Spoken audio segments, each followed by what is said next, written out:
बिस्मिल्लाह start करते हैं class को। और लेक्चर नंबर 6 है हमारा।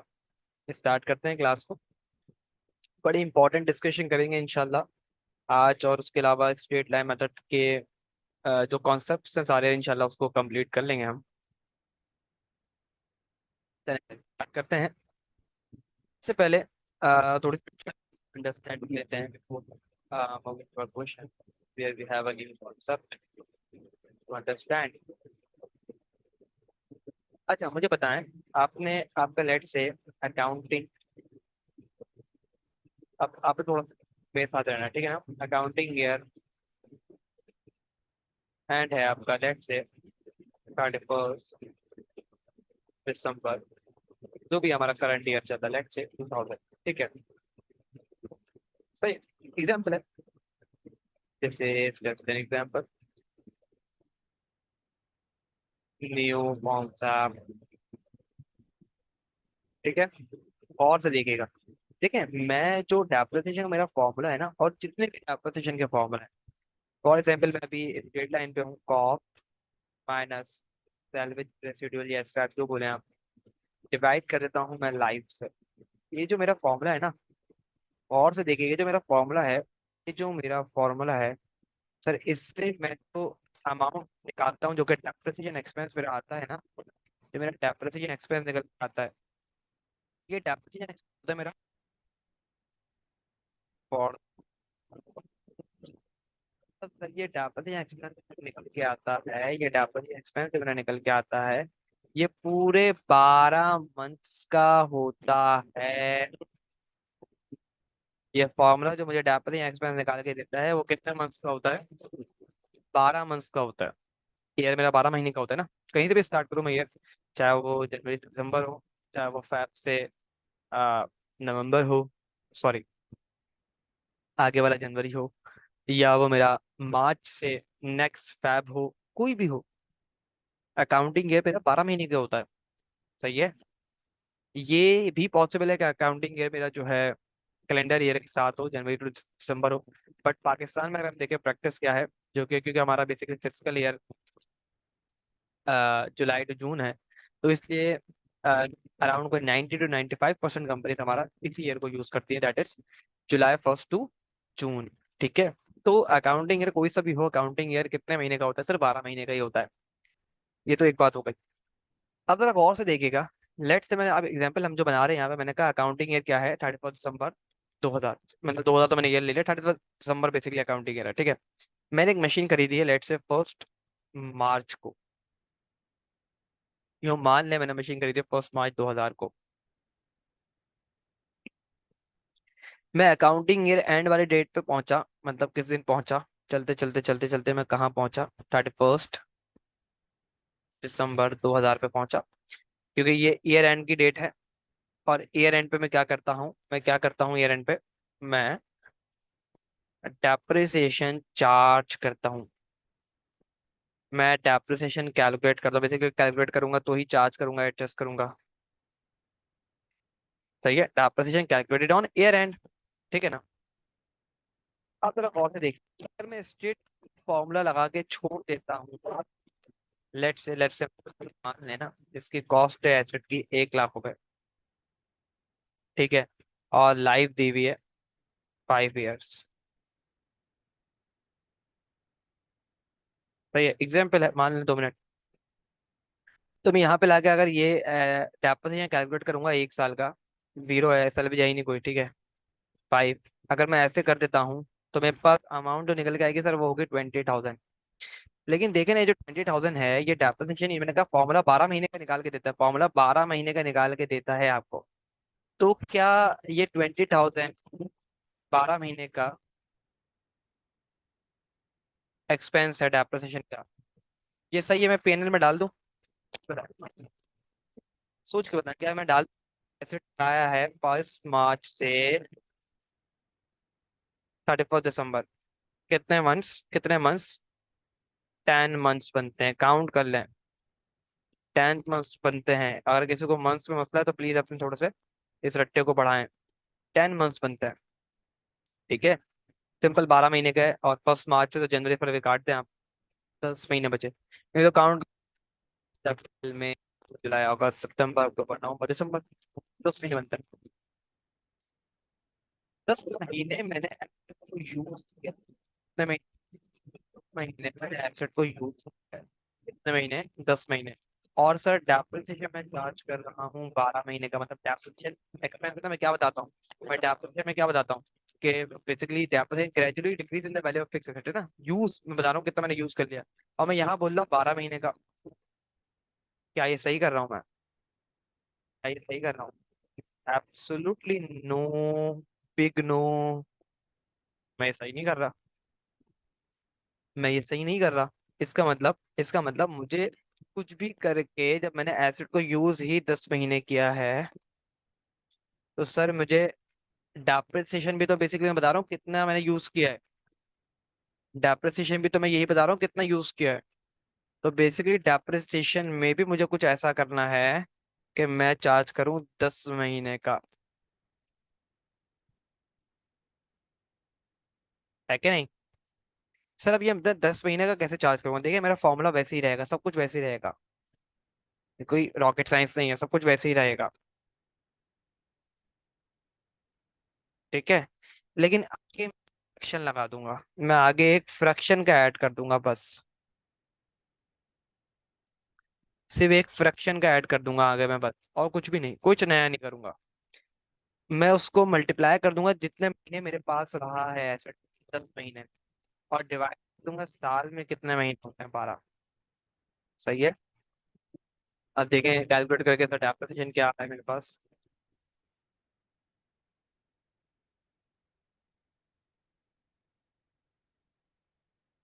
666।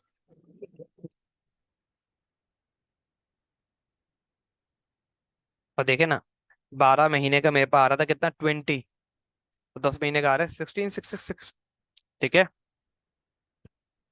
अब इसको ऐसे भी कर सकते हैं, इसको ऐसे भी कर सकते थे आप कैलकुलेट, 12 महीने का आपने निकाला हुआ 20, इसको डिवाइड कर दें 12 से कि भाई ये 12 महीने का है।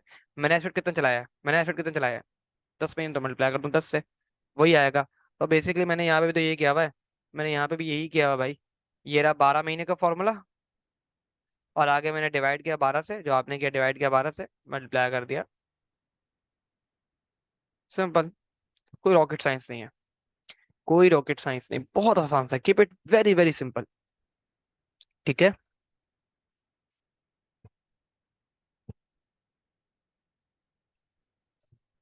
Are be done.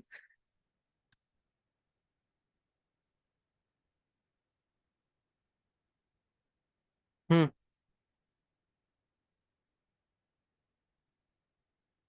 सही है। इसका मतलब जब भी ऐसा होगा कि मैंने अकाउंटिंग ईयर के मिड में कोई एसेट खरीदा है, अकाउंटिंग ईयर के मिड में कोई एसेट खरीदा है, तो मैं फ्रैक्शन लगाऊंगा। अब फ्रैक्शन की और डिटेल हम जो है थोड़ी सी देखेंगे अभी, कब कब लगेगा, क्या क्या होगा, और क्या हर साल लगेगा या नहीं, इस तरह के सवाल बच्चों के आते हैं, तो उसको भी हम डिटेल में देखेंगे, ठीक है ना। Are be done. अच्छा, अब थोड़ा सा हम क्योंकि लॉजिकली हम चीज़ों को देखते हैं और अकाउंटिंग कॉन्सेप्ट के हिसाब से भी समझते हैं। अकाउंटिंग में एक कॉन्सेप्ट होता है मैचिंग कॉन्सेप्ट, आपने हो बचपन में पढ़ा हो, मैं मान के चल रहा हूँ आपने नहीं पढ़ा है। अकाउंटिंग में कॉन्सेप्ट होता है matching concept. Sir matching concept क्या बोलता है कि आप जिस भी पीरियड की फाइनेंशियल्स बना रहे हो, उतने ही टाइम पीरियड के आप लोगे expense, financial statement income statement में क्या होता है, एक्सपेंस और रेवेन्यू ना, उतने ही टाइम पीरियड के आप एक्सपेंस लोगे और उतने ही टाइम पीरियड के आप लोगे रेवेन्यूज या इनकम। ठीक है, अगर आप देख के बताएं, मैंने एक मशीन ली है 1 मार्च को, मेरा अकाउंटिंग ईयर एंड होता है 31 दिसंबर को, मतलब ये मैंने मशीन कितने महीने चलाई है, मशीन कितने महीने महीने मैंने रन की है, ऑपरेट की है, 10 मंथ्स। ठीक है। मशीन से क्या बनते होंगे सर, मेरा जो बिजनेस है उसके यूनिट्स बनते होंगे। ठीक है। उस यूनिट को मार्केट में मैं सेल करता हूँ, जब मैं सेल करता हूँ तो मुझे क्या आता होगा सर, रेवेन्यू आता होगा। ठीक है, रेवेन्यू आता होगा। ठीक है ना, हीरा रेवेन्यू लिखा हुआ मैंने यहाँ पे। ठीक है। डन। यहाँ तक हम गौर से देखिएगा, बहुत जबरदस्त एग्जाम्पल देने लगा हूँ। अकाउंटिंग के कॉन्सेप्ट अगर आप डिटेल में समझना चाहते हो तो यकीन माने आपको फिर ये चीज आपके लिए बहुत ज्यादा वैल्यूएबल है। ठीक है। कॉन्सेप्ट क्या बोलता है? जितने महीने के एक्सपेंस, एक्सपेंस 10 महीने के तो इनकम भी 10 महीने की दिखाओ। एक्सपेंस 12 महीने के तो इनकम भी 12 महीने की दिखाओ। ठीक है। सही है। मैंने एक मशीन अगर चलाई ही 10 महीने है तो उससे यूनिट बने कम होंगे एज कम्पेयर टू 12 महीने, जितने बनने चाहिए थे कम बने होंगे ना। बिके कितने होंगे? कम ही बिके होंगे भाई। सही है। ऑब्वियस सी बात है ना। तो सर जब मैंने एसेट बना के बेच के रेवेन्यू, लेट से मान ले बजट मैंने किया कि भाई अगर मैं मशीन 12 महीने यूज करूँ, अगर मैं मशीन 12 महीने यूज करूँ तो यूनिट बनेंगे 1000। तो ऑब्वियस सी बात है जब मशीन 10 महीने चली होगी तो ये 1000 नहीं बने होंगे, ये लेट से बने होंगे 700। ठीक है। 700 मान लें कि सबके सब बिक गए तो इनकम भी कितने की आई होगी? 700 यूनिट की। ठीक है। ये 10 महीने में यही तैयार होने हैं। ठीक है ना। तो बेसिकली जितने महीने मैंने चली है उतने महीने का ही मैं एक्सपेंस दिखाऊंगा ना। तो इसलिए हम बेसिकली यहाँ पे क्या करते हैं सर, फ्रैक्शन लगा के उसको मंथ्स पे लेके आते हैं कि कितना महीने मैंने मशीन को यूज किया है। ठीक है। क्योंकि मैचिंग कॉन्सेप्ट होता है भाई लाइक टू लाइक हो। मशीन अगर तुमने यूज 10 महीने की है तो उससे रेवेन्यू भी 10 महीने तक का ही जनरेट किया होगा ना। तो भाई रेवेन्यू जब फाइनेंशियल स्टेटमेंट में गया हुआ है 700 यूनिट या 10 महीने के यूनिट के बराबर का, तो एक्सपेंस कैसे तुम 12 महीने का डाल सकते हो? एक्सपेंस को भी तोड़ो और 10 महीने पे लेके आओ। 12 महीने का नहीं जा सकता अंदर, इसलिए हम इसको तोड़ते हैं। और हमने बेसिक एग्जांपल भी देखी कि जब मैंने यूज ही नहीं किया तो मैं कैसे बोल सकता हूँ मैंने 12 महीने का एक्सपेंस डाला हुआ है अंदर। मतलब मैंने चलाया 10 महीने तो 12 महीने का एक्सपेंस डालना तो गलत है ना। ठीक है। ये तो मिसलीड कर रहा हूँ मैं फाइनेंशियल्स को। ठीक है। आई होप हम यहाँ तक बहुत अच्छे से क्लियर होंगे। इसको देखें, इसको एग्जाम्पल को कुछ कॉपी करना तो प्लीज इसको कॉपी करें। ठीक है। प्लीज।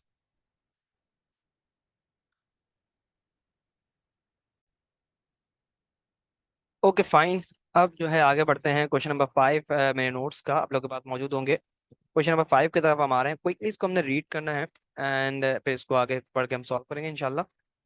बोलते कॉस्ट है 1 लाख रुपए की सर, सैलरी चली हुई 10,000 रुपए, लाइफ टी वी है 5 साल, company uses straight line method. ठीक है भाई, for calculating depreciation expense. Okay, good हो गया। आगे बोलता है machine purchased on 1 March 2017 an accounting year ends on 31 December every year. Requirement बोलता है सर आपसे कैलकुलेट करो डेप्रिसिएशन एक्सपेंस 17, 18, 19, हम 3 साल के करेंगे अब। ठीक है भाई। और एक्सपेंस की आप रिकॉर्डिंग भी कर लो, मतलब एंट्रीज बना दो। और टी अकाउंट हमने सब पढ़ा हुआ है। सिर्फ मैं कैलकुलेशन ऑफ डेप्रिसिएशन एक्सपेंस आपको कराऊंगा, बाकी सारा काम आप खुद करेंगे। ठीक है। गौर से देखिए, रिक्वायरमेंट नंबर ए मैं करवा रहा हूँ, बाकी आपने खुद से करना है। ठीक है सर। सबसे पहले हम क्या करते हैं, हम ईयर लेते हैं, हम कैलकुलेशन करते हैं, हम डेप्रिसिएशन एक्सपेंस निकालते हैं, हम एक्यूमुलेटेड बनाते हैं और फिर हम बुक वैल्यू भी बनाते हैं। ठीक हो गया भाई।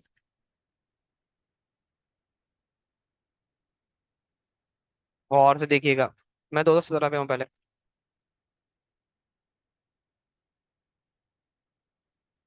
हाँ हाँ आ रहे हैं भाई उस पे। अगर मैं अपने फॉर्मूले के हिसाब से चलूँ, देखिएगा प्लीज, मैं अपने फॉर्मूले के हिसाब से चलूँ, 1 लाख माइनस सैलरी क्या है 10,000 से डिवाइड कर दूंगा मैं लाइफ से। लाइफ क्या है मेरे पास 5 इयर्स। आगे मैं फ्रैक्शन लगाऊंगा क्योंकि मुझे पता है पूरे 12 महीने तो मशीन चली ही नहीं है। ठीक है। मशीन कितने महीने चली यहाँ से यहाँ तक? 10 मंथ्स। ठीक है। 10/12 का मैं लगाऊंगा फ्रैक्शन और मैं कैलकुलेट करूंगा डेप्रिसिएशन एक्सपेंस। से करें, मैं भी करता हूँ आपकी तरह।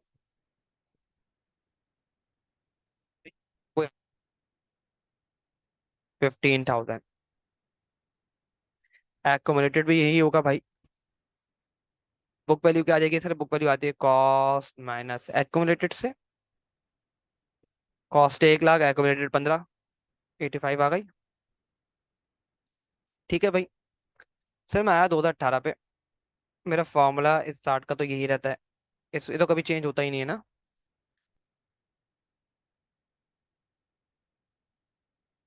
अब मुझे बताएं, क्या मुझे फ्रैक्शन लगाने की जरूरत है या नहीं? हम्म। मुझे बताएं, क्या मैं फ्रैक्शन लगाऊं ये वाला कि नहीं? बताएं जल्दी से। सर करेक्ट आंसर है नो। ठीक है। और रीजन के लिए हम चलते हैं थोड़ा सा दूर, और हम बनाते हैं यहाँ पे एक टाइमलाइन। देखिएगा गौर से। मेरा ईयर स्टार्ट होता है जनवरी से दिसंबर तक। ठीक है। लेट्स से ये था 2017। दो सॉरी, दिसंबर कौन सा होगा? 2017 वाला। फिर वेरी नेक्स्ट से स्टार्ट हो जाएगा मेरा अगले दिन से, समझे? एक दिन का इतना बड़ा डाल दे रहा हूँ मैं। 1 जनवरी होगा किसका? 2018 का। इसको अलग कर दे रहा हूँ थोड़ा सा मैं। ऐसे ही होता है ना ईयर मेरा। और ये आगे आगे आगे आगे जा रहा होगा दिसंबर 2018 पे, एंड सो फॉर। इसको भी मैं कर दूंगा 18 को। ठीक है। मैंने एसेट कहाँ खरीदा है? मैंने एसेट खरीदा है यहाँ पे कहीं, 1 मार्च 2017 पे मैंने एसेट खरीदा है। सर मैंने यहाँ से लेके, ईयर एंड मेरा 31 दिसंबर है, दिसंबर तक के मैंने काउंट किया कितने महीने बनते हैं, 10 महीने। मैंने फ्रैक्शन लगा दिया। लेकिन मुझे बताएं, जब मैं अगले साल में दाखिल हो जाऊंगा, एसेट तो मेरे पास रखा हुआ है ना भाई। तो 2018 में तो पूरे ही 12 महीने यूज हुआ ना एसेट। ऐसा है कि नहीं है? ऐसा है कि नहीं है? और सर 2018 के बाद जब मैं अगले ईयर पे जाऊंगा, मतलब जनवरी 19 से फिर दिसंबर 19 जो होगा, तो भी सेम 12 महीने का यूज होगा भाई। कि एसिड तो मेरे पास रखा हुआ है ना, अभी थोड़ी होगा हर बार मैं उसको 2 महीने यूज नहीं करूंगा बाकी लेके आऊंगा यूज में। अब बोलो डेप्रिसिएशन बेसिकली, डेप्रिसिएशन कब से स्टार्ट होता है ये भी अपने पास लिख लें। एक अच्छी नॉलेज आपके आपके लिए। डेप्रिसिएशन चार्जिंग स्टार्ट कब से होती है?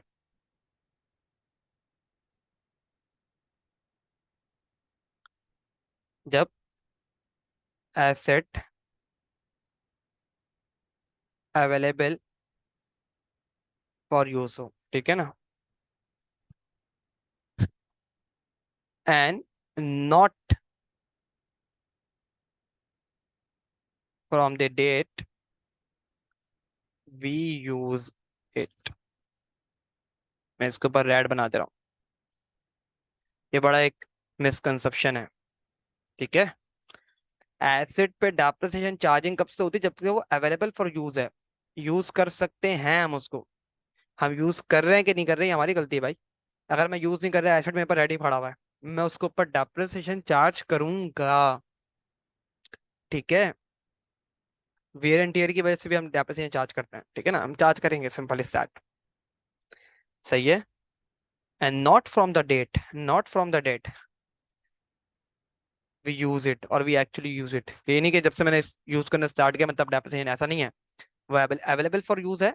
अवेलेबल फॉर यूज है, वो अवेलेबल है मेरे पास, मैं कर सकता हूँ। मैं डेप से ये चार्ज करूंगा। ठीक है ना? तो अगर मैं यहाँ पे सिंपल, मैं यहाँ पे अगर 2 महीने यूज नहीं भी करता, तो भी मैं इन 2 महीने का चार्ज करूंगा, मतलब मैं यहाँ पे 12 महीने का पूरा ही चार्ज करूंगा। लेकिन देखें, मैं अगर 2017 को देखूं, तो 17 में जो ये 2 महीने हैं, मैं तो इसमें चार्ज कर ही नहीं सकता था ना। इसमें तो मैं चार्ज कर ही नहीं सकता था। क्यों? एसिड मेरे पास था ही नहीं। नॉट अवेलेबल था ही नहीं मेरे पास एसिड। तो मैं हर तरीके से आपको लॉजिक दे के क्लियर कर रहा हूँ कि यहाँ पे हमसे फर्स्ट ईयर में, बल्कि यूज लिख लें, अपने पास लिख लें, फ्रैक्शन सिर्फ और सिर्फ फर्स्ट ईयर में लगेगा। Fraction always in year 1। ठीक है, इसको लिख ले अपने पास, भूल जाएंगे वरना आप लोग। फ्रैक्शन सिर्फ ईयर 1 में लगता है। ऑल राइट, देन आगे बढ़ते हैं सर। यहाँ पे फिर हमारा क्या होगा? यहाँ पे कुछ भी नहीं होगा, तो हमारा डेप्रिसिएशन एक्सपेंस क्या आएगा? Around I think 18,000, if I am not wrong. Sir क्या बन जाएगा? 23। एंड मेरा जो है बुक वैल्यू बन जाएगी 67,000। ठीक हो गया। सर मैं 2019 पे अगर आ जाऊं तो सेम मेरा रहेगा फॉर्मूला।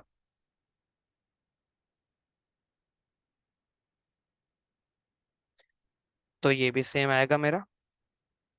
और सर ये मेरा बन जाएगा 51,000 का एक्यूमुलेटेड डेप्रिसिएशन। तो ये आ जाएगा 49 आई गेस। सही हो गया भाई। Are be done. अब एक बच्चे ने सवाल पूछा, सर आपने कहा था डेप्रिसिएशन स्टेट लाइन मेथड में हर साल सेम आएगा, सेम आएगा, सेम यहाँ तो आ रहा है, यहाँ क्यों नहीं आ रहा? जवाब बड़ा ही सिंपल सा है। सर यहाँ मैंने 12 महीने का डेप्रिसिएशन, मतलब यहाँ पर अगर मैं फ्रैक्शन लगाऊंगा तो लग सकता है। फ्रैक्शन कैसे लग सकता है? 12 इंटू 12, 12 महीने। 12 महीने हैं, 12 महीने का चार्ज। साल में 12 महीने हैं, 12 महीने का चार्ज किया मैंने। 12 महीने हैं, 12 महीने का चार्ज किया। और यहाँ पे क्या बता रहा हूँ, 12 महीने हैं, चार्ज किया मैंने 10 महीने। तो बेसिकली क्या होगा, क्या इससे क्या होगा? वन वन, 1 इंटू 1 करोगे तो आंसर में कोई फर्क नहीं पड़ेगा ना, कितने में लगाता नहीं। सही है ना? लगा सकते हैं, टीचर लगवाते हैं, आप लगा सकते हैं, कोई इशू वाली बात नहीं। ठीक है, सही है।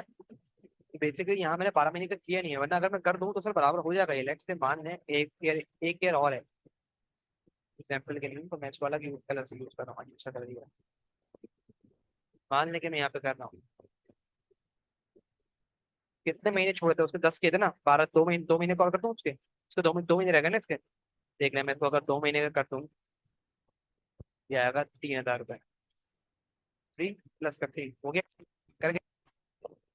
ठीक है, तो अगर मैं पूरा चार्ज सेम आएगा, वहां पे मैंने पूरा चार्ज नहीं किया, इसलिए जो है मैं वो सेम नहीं आ रहा। ठीक है ना? आई होप आपने यहाँ तक बहुत अच्छे से इसको कर लिया है। इसको कॉपी करें और रिक्वायरमेंट नंबर B और C अभी के अभी करें। ठीक है, जल्दी से करें। ऑल राइट, आई होप आप लोगों ने एंट्रीज वगैरह बना ली होंगी। एंट्रीज को पहले हम डिस्कस कर लेते हैं, देन थोड़ा सा और टाइम मैं आपको दे दूंगा। एंट्रीज मैंने यहाँ पे की हुई हैं, देख लें जल्दी से इसको।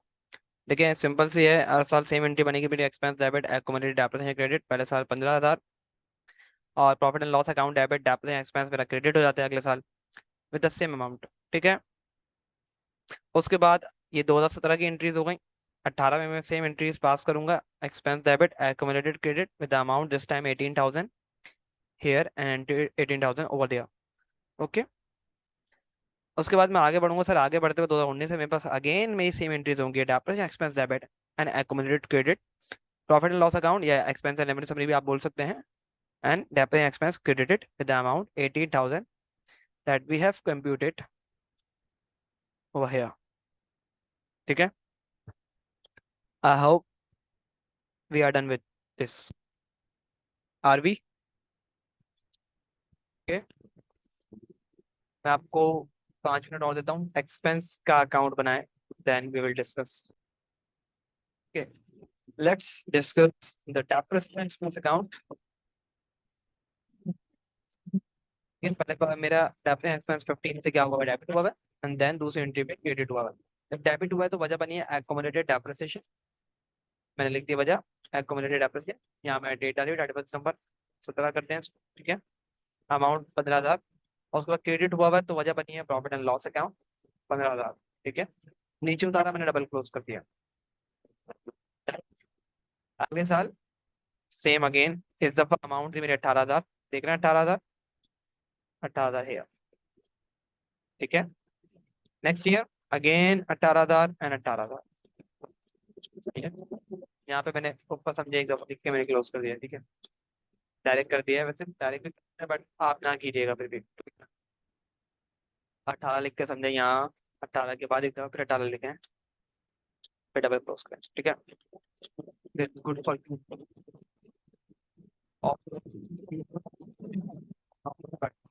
It's not good for you.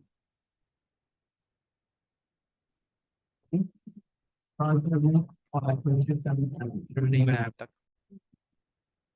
Okay, let's move forward. और एक्ट में क्या अकाउंट की तरफ आ रहे हैं हम, अब इसको डिस्कस करने लगे हैं जल्दी से। क्या बोलता है भाई? Just a moment.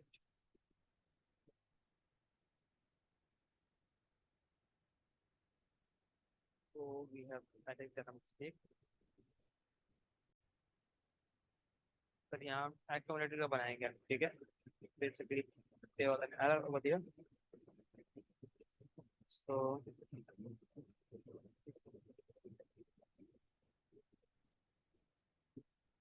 ठीक है भाई, क्या करते हैं हम सब, क्या करते हैं एक्सपेंस की वजह से ये क्या होता है, पहले क्रेडिट होता है सर। पहले साल का था 15,000, तो 15,000 से हुआ होगा, हमने निकाला हुआ भी है। क्या डेट होगी इस दिन सर? डेट होगी 31 दिसंबर 2017।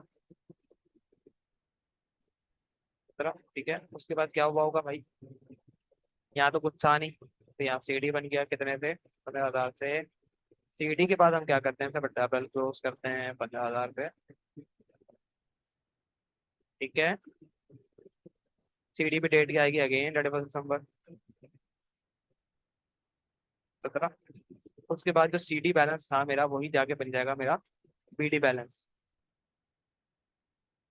ओवर है।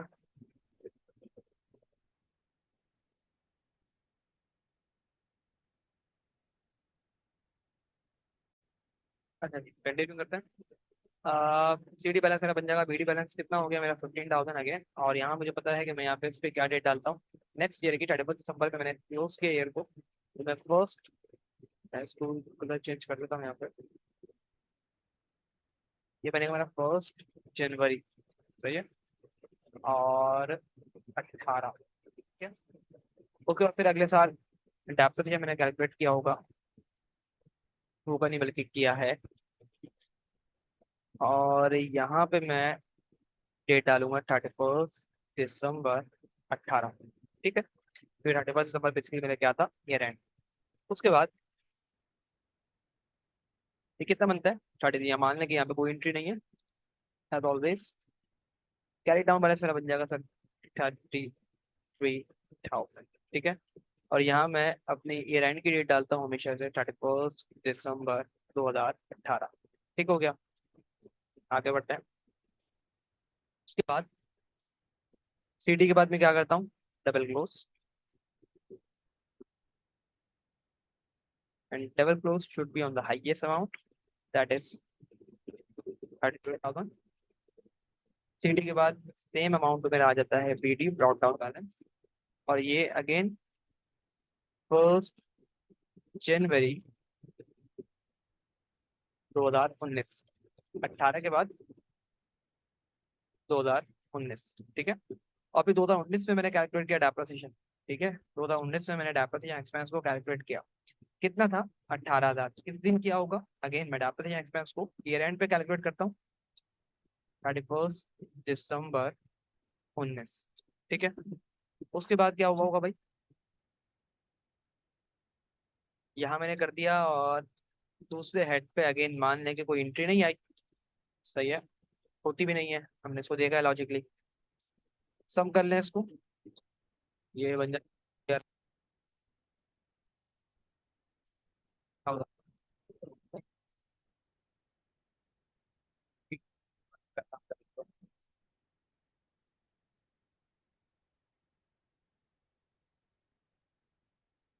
सही है। सीडी भी मैं डालता हूँ 31 दिसंबर 2019, बेसिकली जो मेरा ईयर एंड होगा। और उसके बाद अब सवाल मेरा ये है, क्या मैं यहाँ पे ब्राउट डाउन बैलेंस पीडी लिख, तो देखिए सवाल क्या थी? सवाल की रिक्वायरमेंट गौर से देखिएगा, सवाल की रिक्वायरमेंट क्या थी मेरी? मुझे बोला उसने 3 साल के लिए, 3 साल के लिए, 3 साल के लिए आप मुझे एक्सपेंस की कैलकुलेशन, ठीक है। पिछले साल में हमने 5 साल की डेप्रिसिएशन की कैलकुलेशन की थी एक्सपेंस की, और उसके बाद मैंने कहा था कि अब हम यहाँ पे पीडी बैलेंस नहीं लिखेंगे। सवाल मेरा तो ये है कि अब हम लिखेंगे तो क्या अब हम ब्रॉड डाउन यहाँ पे सीधा 51, तो क्या 50 का ब्रॉड डाउन बैलेंस यहाँ पे लिखूं मैं, और यहाँ पे डेट डालूं 1 जनवरी 2020? क्या मैं ऐसा करूं? क्या मैं ऐसा करूं?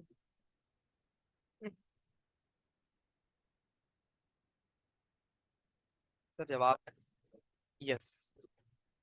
द रीजन इज, लास्ट जो हमने क्वेश्चन किया था उसके अंदर 5 साल पे मेरे डेप्रिसिएशन की लाइफ ही खत्म हो रही थी।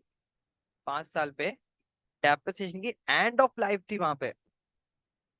सही है ना? तो 5 साल के बाद जो सीडी होगा वो बीडी में कन्वर्ट नहीं हो सकता। लेकिन लेकिन लेकिन लेकिन लेकिन लेकिन लेकिन लेकिन लेकिन लेकिन इस सवाल के अंदर, सर इस सवाल के अंदर देखें, लाइफ अगेन मेरी 5 साल है। लाइफ अगेन मेरी 5 साल है। इस सवाल में मेरी लाइफ क्या है? 5 साल। ये लिखी हुई लाइफ 5 इयर्स, ठीक है। लाइफ मेरी अगेन 5 इयर्स है, ठीक है। और मैं तो तीसरे साल पे हूँ। मैं तो तीसरे साल पे हूँ। 17, 18, 19। तो इसका मतलब 19 के बाद 20 भी तो चलेगा, और 21 भी चलेगा। हाँ, 21 के बाद 22 नहीं आएगा। तो यहाँ मैं सीडी के बाद पीटी लिख सकता हूँ। ख्याल है कि कभी ऐसा ना हो रहा हो कि एंड ऑफ लाइफ हो जाए, जैसे क्वेश्चन नंबर 1 में हमने देखा। एंड ऑफ लाइफ हो जाएगा अगर, तो फिर हम टेन पीडी बैलेंस नहीं लिखना है, क्योंकि ऐसे चलेगा नहीं ना आगे। लॉजिकली सोचें, क्योंकि कोई मुश्किल बात नहीं है कि आप इसको टेंशन लें और ये वो, बहुत आसान से, बहुत आसान से concept, ठीक है। जहाँ तक इसको देखें प्लीज, और से देखें, सुकून से देखें इसको, सुकून से देखें बैठ के, कोई सवाल है? सुकून से देखें, कोई सवाल से देखें, यहाँ तक सुकून से देखें, बिल्कुल सुकून से, तहम्मुल के साथ देखें, कोई सवाल का कुछ।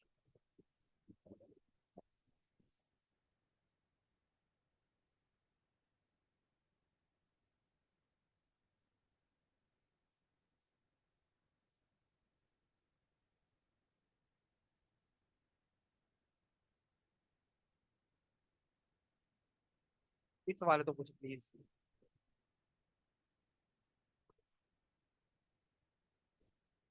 Are we done? कोई सवाल नहीं है?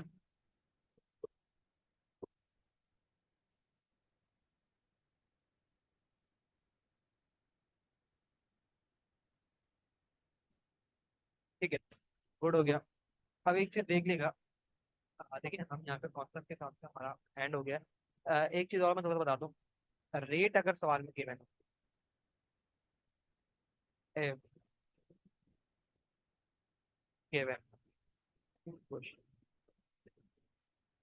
और स्ट्रेट लाइन मेथड की बात कर रहा हूँ मैं सिर्फ, ठीक है ना। रेट अगर नेक्स्ट 10% रेट गिवन है, 10% का रेट गिवन है करके, 5 साल की लाइन पर 20% का रेट गिवन है। सेम क्वेश्चन करना, देखिएगा जरा। 1 lakh I think, 1 lakh cost है, 10,000 की सैलरी है। देखिएगा, देखिएगा, मैं यहाँ पे काम कर रहा हूँ। 1 लाख की कॉस्ट है, सैलरी है 10,000 की। अगर रेट गिवन है, अगर रेट से डायरेक्ट उसको मल्टीप्लाई करता हूँ 20 से, आप यकीन माने पहले साल में अगर फ्रैक्शन लगाता हूँ, फ्रैक्शन लगा जाता है तो आपका डेफिनेट करके देखो, करके देखो, आपका वही आएगा, करके देख, वही। फिर आगे आगे बढ़े। ये हो गया 2017। आगे बढ़े 2018 पे आ जाए। क्या करेंगे आप 2018 पे आगे? 1 लाख माइनस 10,000 इंटू 20%। समाज में मान रेट दिया हुआ है, ये करेंगे प्रैक्टिस करा है ना, करके देखिए 7 साल ही रहेगा। सर अगर रेट गिवन होगा मैं मल्टीप्लाई कर दूंगा, अगर लाइफ गिवन होगी मैं डिवाइड कर दूंगा, सिंपल। बेसिकली बेसिकली लाइफ से ही रेट बनता है, रेट से ही लाइफ बनती है। अभी मैं बताता हूँ आपको, करके भी दिखाता हूँ कि ना, अगर रेट दिया होगा तो आसान है, मुश्किल तो नहीं ना भैया। अगर रेट गिवन होगा तो मैं मल्टीप्लाई कर दूंगा। सही, मैंने 20% बेसिकली बनाया है। कैसे बनाया है? मेरे को लाइफ क्या थी, लाइफ इन ईयर्स गिवन थी मुझे, मैं रेट की तरफ लेके जा रहा हूँ। लाइफ गिवन थी 5, तो मैं रेट बनाने के लिए क्या करूंगा, 1/5 कर दूंगा। मैं रेट के लिए क्या करूंगा, 1/5 कर दूंगा। 1/5 कर दूंगा, मेरा आंसर क्या आ जाएगा, 20%। इंटू 100 करते हैं, 0.2 आ रहा था, 20% ही है ना। मैं यहाँ पे 0.2 लिखूंगा तो भी की बात, यहाँ पे 0.2 लिखूंगा तो भी आंसर में मेरे को फर्क नहीं पड़ेगा। ठीक है, परसेंटेज के लिए आप परसेंटेज लगा दें। परसेंटेज बेसिकली क्या होता है, परसेंटेज क्या होता है, डिवाइड बाई 100 को बोलते हैं परसेंटेज। 20 को डिवाइड बाई 100 करें जरा, यू विल गेट 0.2। इसमें क्या, मैथमेटिक्स है। सही है। आप इसको कॉम्प्लिकेटेड नहीं बनाया, मैथमेटिक्स नहीं पढ़ रहे, हम तो अकाउंटिंग पढ़ रहे हैं।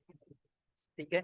सिंपल सी बात क्या है, सिंपल सिंपल दो लफ्जों में, दो शब्दों में, लाइफ से अगर मुझे रेट की तरफ जाना है, लाइफ मुझे गिवन होगी, 5 ईयर्स की लाइफ है, मैं उसको 1/5 कर दूंगा, 1 से डिवाइड कर दूंगा, सिंपल। मेरे पास एक नंबर आ जाएगा, that is rate, that is rate. सही है। अब मान लें मुझे रेट गिवन है, मान लें, मान लें, इसको कॉपी कर लें, पहले इसको कॉपी करें, कॉपी करें इसको।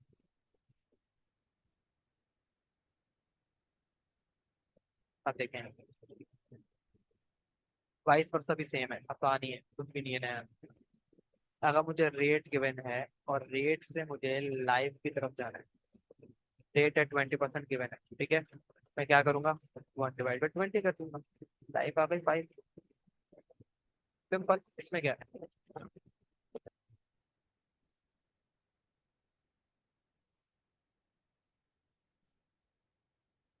फिट भी कर लें भाई, पर लाइफ रेट से, सॉरी, सब मिटाना पड़ गया। 1/20 × 100, आ गया मेरे पास, जो कि लाइफ थी एक्चुअल सवाल में। क्या आया, समझ में क्या आया, आसान आसान आसान, कीप इट सिंपल, बहुत आसान है ये। 1/लाइफ कर दूंगा मैं, तो मैं रेट पे पहुंच जाऊंगा। 1/रेट कर दूंगा मैं, तो मैं लाइफ पे आ जाऊंगा। सही है। इंटू 100 भी भाई, इंटू 100 भी लिख ले, मासूम बच्चे, इंटू, नहीं नहीं नहीं सर, सब मासूम हैं, सब मासूम हैं।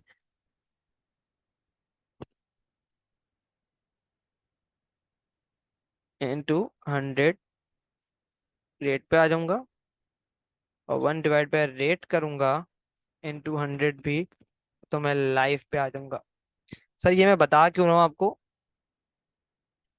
कन्वर्ट करके निकालना चाहे तो भी कर सकते हैं, सवाल में गिवन हो तो आप वो भी लगा सकते हैं, इशू नहीं है, तो आप लोग कर लेंगे। बताने का मकसद सिर्फ और सिर्फ ये है, एमसीक्यूज के लिए ये बड़ा इंपॉर्टेंट है। एमसीक्यूज के लिए ये बड़ा इंपॉर्टेंट है, ये पूरा फैक्टर्स जो है, सारे चीजें ये आपने याद रखनी है, भूलना नहीं है, एमसीक्यूज के लिए बड़ा इंपॉर्टेंट है। ठीक है। वैसे तो कॉन्सेप्ट बड़ा आसान सा है, कि अगर रेट मुझे गिवन भी है तो मुझे लाइव बनाने की जरूरत क्या है, रेट को मल्टीप्लाई कर दूंगा, लाइव को डिवाइड करता हूँ, रेट को मल्टीप्लाई कर दूंगा, सिंपल। लेकिन फिर भी आप बनाना चाहे तो बना भी सकते हैं, लेकिन आपने फिर भी इसको अहमियत देनी है, इसको भूलना नहीं है, क्योंकि अगेन अगेन अगेन ये एमसीक्यूज के लिए बहुत ज्यादा इंपॉर्टेंट है, बहुत ज्यादा इंपॉर्टेंट है। ऑलमोस्ट हर एक अकेडमी में इस तरह का एक एमसीक्यू आता है, जिसमें आपको लाइव दी हुई होती है, रेट बनाना होता है, रेट दी हुई होती है, लाइव बनाना होता है। और कभी कभी थोड़ी सी कॉम्प्लेक्स कैलकुलेशन भी आ जाती है, तो इसलिए आपने इसको याद रखना, भूलना नहीं है।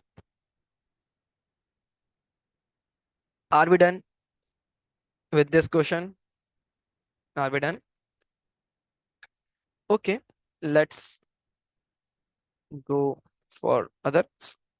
सर अब देख लें, आपका छोटा सा एक होमवर्क है, हमारे हैंडआउट में क्वेश्चन नंबर 6, हमारे नोट्स में बेसिकली आपको मिलेगा question number 6 +7 +8 +9, these all are your homeworks।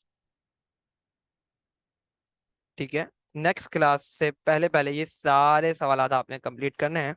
Next class में हम सारों को जल्दी से डिस्कस करेंगे, और कोशिश करेंगे वर्किंग आवर्स की तरफ बढ़ जाए, नहीं बढ़े तो कोई बात नहीं है, अगले उसमें डिस्कस कर लेंगे उसको। लेकिन ये आपने लाजमी उसको अटेम्प्ट करना है, इससे आपकी प्रैक्टिस बहुत अच्छी होगी। Plus plus plus plus depreciation के कुछ जो आ, एक जैसे सिमिलर कॉन्सेप्ट्स हैं, basically entries banana, T accounts, both T accounts, depreciation expense and accumulated. तो इस पे हमारी ग्रिप बहुत अच्छी होगी। जब इस पे हमारी ग्रिप बहुत अच्छी होगी तो अल्टीमेटली हम हमारे पूरे टॉपिक पे बहुत अच्छी ग्रिप हो जाएगी। सही है, क्योंकि आप देखें टॉपिक के अंदर बहुत ज्यादा चीजें नहीं बची हैं, सिर्फ मेथड्स बचे हैं, और मेथड में मैं बता रहा हूँ फिर सिर्फ फॉर्मूलाज का डिफरेंस है बस, और कुछ चेंज नहीं है, सिर्फ फॉर्मूलाज का चेंज है बस। बाकी एक का कुछ चीजें हैं वो हम इंशाल्लाह डिस्कस कर लेंगे अपने अपकमिंग लेक्चर्स के अंदर। ठीक है, कोई सवाल है तो प्लीज पूछ लें, कोई सवाल है तो प्लीज पूछ लें। नहीं है कोई सवाल? चलें भाई, ओके देन, अल्लाह हाफिज।